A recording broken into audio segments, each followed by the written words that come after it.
Great day to you all. My name is Brian. And I'm Denver. And we are going to have fun reviewing the game The Uncertain, Chapter 1.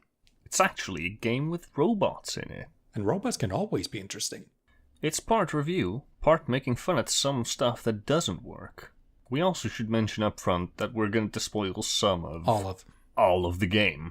So if you're that kind of person who doesn't enjoy spoilers, that is to say, you're not a heartless robot, then you should probably stay away until you finish the game yourself. So, let's just sum up our opinion right out of the gate, in case you care more about review scores instead of opinions and genuine critique. That's to say, if you are a heartless robot. The game is not bad, it's competently made, but it has some problems with design, writing, and characters. It's like a 6-7 out of 10, with potential for greatness in the future. But, that said, let's delve into The Uncertain, Chapter 1, The Last Quiet Day. Huh. That is a mouthful. The game starts out a bit slow, and with some clunky exposition. There's some text describing that humanity is basically extinct, that robots have taken over society. I get that they want to establish the world right away, but don't the old rules of show, don't tell apply? Isn't there a better way to build your universe than text? Especially with text that seems to think it's necessary to say, very self-sufficient on their own. After that text establishing things, we also get a voiceover establishing things. Humans. We replaced them. It took them ages to achieve what we have. Who in the world is this guy, Brian? This is the main character, whom we will be playing as. I am a robot. Model RT-217NP. Primary mission unknown. I am not designed for physical exercise. I am certainly not capable of construction activity, but I am very skillful with electronics. I have set myself a task. I have only known this guy for 10 seconds, and I already don't like him. He sounds bored. The delivery is actually one of the flaws of this game. If the character doesn't sound invested, why would the players be? He's talking about the end of humanity and his role in a robot society, but with the investment of reading a shopping list. Milk, eggs, yogurt, bread, chips, toothpaste, juice, and batteries. Now we're actually controlling RT and get to know a little bit about him. It's not much, but he's apparently a bit of a tinkerer/repairman, got a fascination with humans, and makes a point about how he doesn't update his software like other robots. The dock station's purpose is to recharge the batteries and update the built-in software of the robots. However, I made some changes in its firmware to avoid updates. I have a question, Brian. Why? Excuse me? Why? Why wouldn't he update his software? Why does he have an interest in humans? For that matter, what is he doing in this house in the middle of nowhere? That's a good question, Denver. We could develop the character quite a lot with little details, but all we get is that he's special, apparently. And that he also burnt the corpses of the previous owner's house. When I first walked into this building, I found human bones in the bed. I placed them in the incinerator. Any reaction at all would tell us more about him. Do we get anything? Nothing in this chapter. Darn. Anyway, we do what we're told, find a battery, and turn on the radio. The animation is actually really nice. Kinda feels like we're killing time, to be honest. Other games would just have you click on the radio, pop the batteries in, and start listening. You're not wrong. Anyway, we then hear an old speech about going to war. Don't let the fallen give their lives in vain. Join the army. Then this guy is telling us how war is bad and we could solve all our problems by talking to each other. I do not understand how a simple human speech could have urged people to participate in war. It would be more logical to reach a compromise by means of negotiations. That's not wrong, but whenever I hear someone say that, it feels like I'm listening to a preachy 14-year-old saying, "Man, all the world's problems would be solved if people just thought like me." Don't trip when you step down from that soapbox. That's a bit harsh. I stand by what I said. We then get a call from some stranger about some parts, and it's here where we get introduced to our multiple choice answers, like in the Telltale games. Seems like they got a lot of inspiration from Telltale. Well, to Comon's credit... Come on? To their credit, The Walking Dead and similar games have proven that this style of adventure game can work. Brian, do these choices actually matter? I don't think so, Denver. Just like in Telltale. We then solve a few simple puzzles before we charge for the night and are awoken by something exciting. A ship crash lands right outside our home.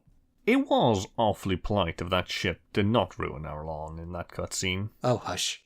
Anyway, we immediately cut our way into the ship and find that, gasp, there were humans on that ship. Dead. The humans are dead. We are then cornered by the robot police, and they clearly want us to die. Now we have to disintegrate you. No, wait. But we are saved at the last moment from the Robopopo by the Robot Resistance! I guess this is our introduction to the game, the event that will grip us and make us keep going, make us want to see what comes next. Even I must say that I'm a little bit underwhelmed. I'll say. I greatly appreciate the fact that the developers have made an effort to quickly establish what a normal day in RT's life is like, so that when something new and exciting happens, we will know how impactful the experience is to him. But I feel like they could have done a better job at it. So far he hasn't really shown much character. He's just sort of been, a machine. You know what the biggest problem is when you have a cold, emotionless robot as your main character? It's that you have a cold, emotionless robot as your main character. Having a character be practically emotionless can totally work, but having that character as a protagonist works against whatever point one might be trying to make. We might learn a little bit about who RT is, but so far he's not someone who's interesting. There's no trait to him that stands out. He's not funny, not sarcastic, not philosophical, not even outright unlikable. He just sort of is. If you can't get invested in him, then it's harder to get invested when he's invested. I will say that the graphics look really good though, especially for such a small Unity game. Someone, somewhere, definitely put some real effort into making this game look great. It doesn't really stand out how it's designed, beyond some robot characters. But the modelers, animators, and whoever was in charge of shading and texturing did some good work. Sound design is simple, but competent. I like the voice of RT. I just wish it had more interesting things to say, or at least that the role demanded some passion. No, wait. Can we get back to the game now? Of course. So, we are introduced to the leader Gregory, who invites us to join the robot resistance to save the last few humans that have survived the evil robot company that apparently has it out for them. And apparently RT just sort of says okay and joins them. Kind of under the threat of death if he's not into it. He's kind of blasé for a character that has just discovered society has lied to him, tried to kill him, and that his object of fascination is still struggling to survive. Hey Brian, would you like a Sandwich? Sure. RT has about that much enthusiasm about joining the resistance and fighting for the human race. We are also introduced to some other characters. These don't have nearly enough time to shine, and I actually forgot one of them even existed. There's the repairman, Patrick, the old hacker in a wheelchair, Nick, I guess, and along with Dr. Gregory, there's Abigail the nurse. Actually, those two characters, who are both medics, are already much more interesting than RT. Imagine, their sole function to save human lives difficult in a world where they are quickly dying out. Their very purpose potentially causing them to be outcasts, even targets, in a society that considers them to be nothing but a waste of space. As robots that need bedside manners, they actually have some personality. Letting you go would be a threat to us all. The survivors would not stand a chance. In the absence of humans, my skills are useless, so I engage myself with other matters. And their designs stand out much more than RT's bland round chassis. They actually look like they were built in a factory. They seem more real. Why can't she be our main character? Anyway, we talk to some of them and do some chores and simple puzzles. We manage to get their internet working and they instantly praise and trust us, despite the fact that we don't seem to know what we're doing. It's just like visiting my parents. Then it's time for our first mission, finding a lost informant. We get some exposition, although some of this is admittedly not very well written. So, everyone is here.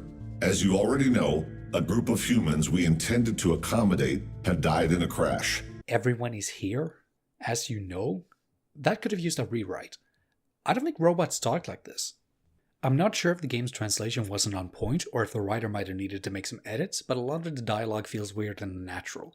This game does have a point in its favor, because since it's about robots, these can be excused and are actually kind of brilliant if they are intentional. Police robot F2 should have brought us data disk with important information. But police does not know about you, RT. Some of the biggest issues here are characters, writing, and stilted delivery. Plus, the characters that are actually interesting don't really get enough of a spotlight.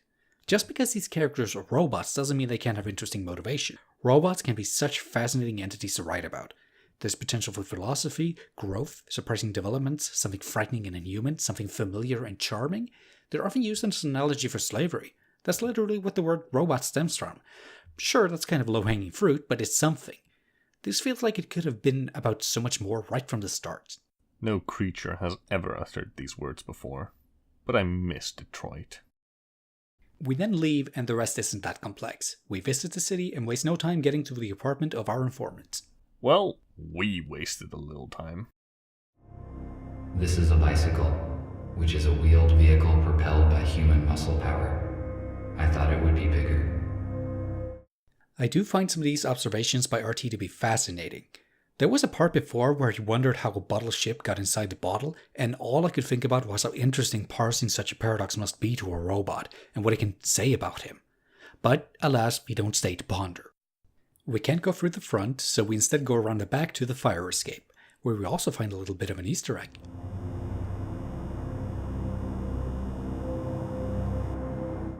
What a wonderful way to pay tribute to your predecessor and inspiration. By putting a piece of them in the garbage. We figure out how to get up the fire escape. It is not working. Unfortunately, I cannot jump. This eventually leads us to a bar called The Core. Why are the windows nailed down in this building? Maybe they heard you were coming. Damn it! It's that robot that impersonates Keanu Reeves! But without the lovable personality. I'll get the guests out back. You board up the windows. With what? Inside the admittedly impressively run-down looking bar, we are treated to this. Wake up, Mr. Newell. Wake up and smell the ashes. Stop. What did I just say? It was okay when it was just a poster, but I didn't need to point it out that hard. It drags me out of the experience. That had the subtlety of a brick to the face. Fired out of a cannon. But then we have some character moments, like RT trying on a hat.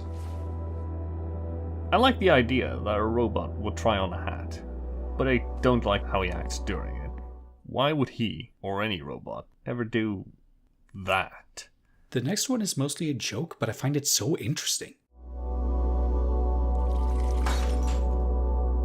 It was like this when I found it.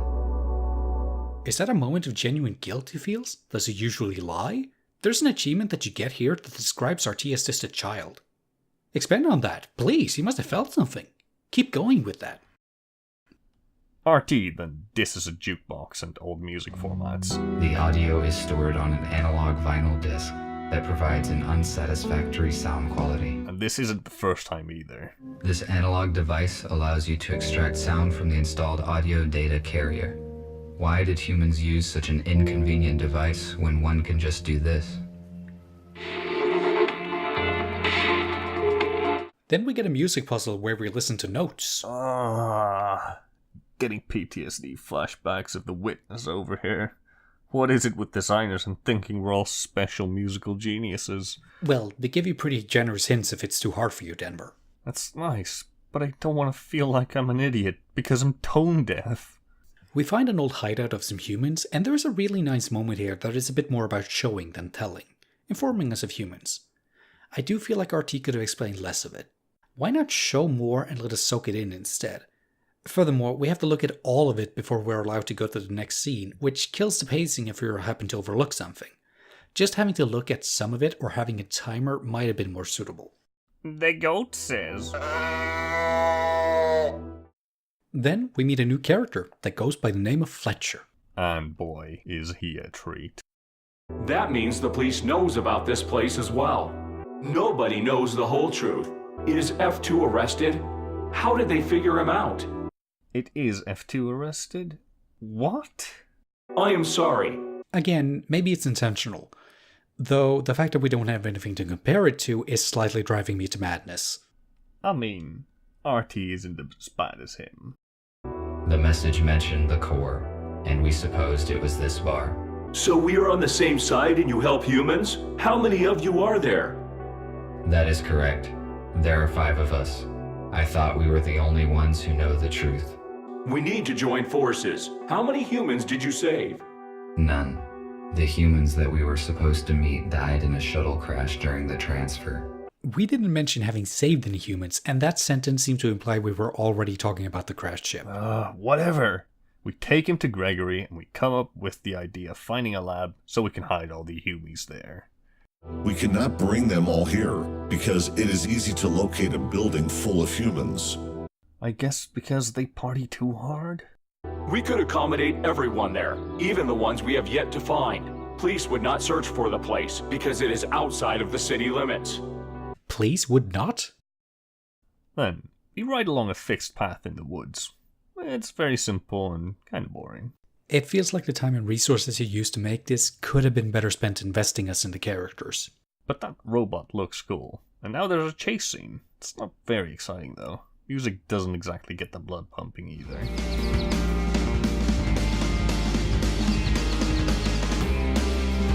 That's a shame, because we do it twice. What? Before long, we find ourselves outside the lab. Wow, this feels bad to control from this angle. Hey, I will give the team this. They're experimenting and aren't afraid to add variety. We're rarely in the same place for very long, do different things, and there's a lot of things RT has to say about the things around him. Variety is important in the game, otherwise things would become stale too fast. Speaking of stale, once we're inside the lab, we are treated to the most obvious bit of Telltale-like padding gameplay I have ever seen. Access denied. Hermetic sealing of the compartment is required.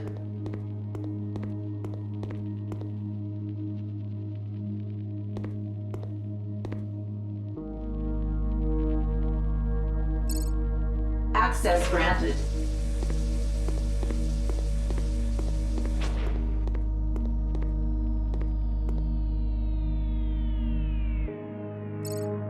Access granted.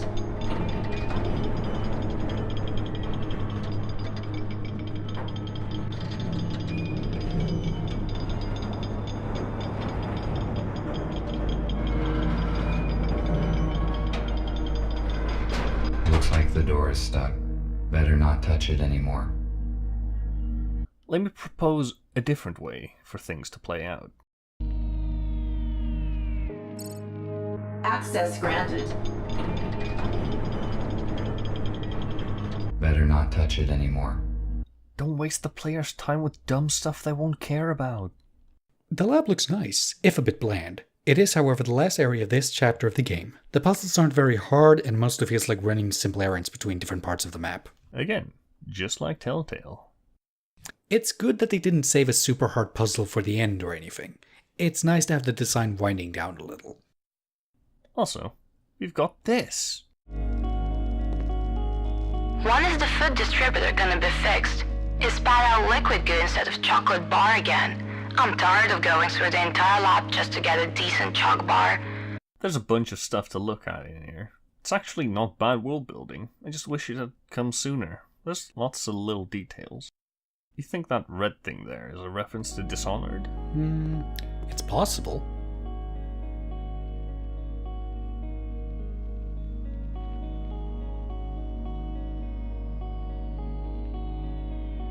It's probable.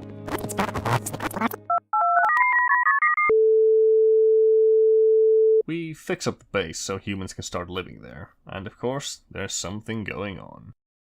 RT, do not return to the hospital. Several police aero cars are approaching us right now. We managed to hijack a shuttle and Fletcher used it to pick up humans from the city depot. Go there and warn them. Why do we need to go warn them about the depot if Fletcher already picked them up? I think he means that Fletcher used it for that specific purpose, but haven't gotten around to it yet. Maybe. Let's not jump to any conclusions. Somehow the police found out about our plans. I will contact you later.